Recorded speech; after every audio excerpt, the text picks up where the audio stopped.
Nagsanib-puwersa ang Department of Environment and Natural Resources at ang European Union para ang Pilipinas ay maging isang green economy. Pero ano nga ba ang dalang tulong nito sa bansa? Alamin sa ulat ni Rod Lagusan. Mabawasan ang basura at maibsan ang dalang epekto ng climate change. Ito ang layunin ng Green Economy Program in the Philippines o GEPP na opisyal nang inilunsad ng Department of Environment and Natural Resources katuwa ang European Union. Susuporta ng naturang programa ang bansa para maging isang green economy. As you all very well know, the Philippines is generating daily 61 metric tons of garbage. So if we can promote or implement activities that geared towards circular economy and then transitioning to a more holistic, sustainable waste management, I think that's the key project that we need to implement under this project.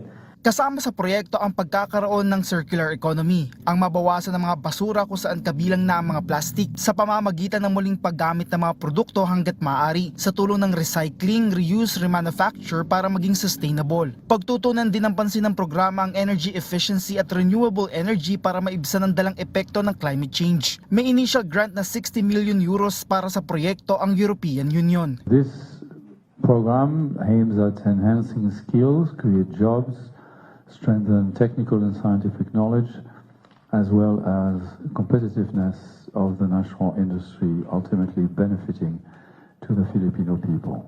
Ipapatupad sa tatlong bahagi ang proyekto. Una ang pagdadaos ng government policy dialogues. Sunod dito ang koordinasyon sa mga lokal na pamahalaan na mahalaga ang gampanin sa transition period. Kabilang sa unang 10 LGU sa proyektong ito ay ang Baguio City, Caloocan, Pasig, Quezon City at Del Carmen, Siargao. At panghuli ang pagpapabuti ng kondisyon para makaikayat ng mga mamumuhunan mula sa pribadong sektor. Ayon sa DENR, magsisilbi itong daan para pumasok ang pribadong sektor na makakatulong sa pagtatayo ng mga infrastruktura na tutugon sa kinakaharap ng mga hamon ng bansa.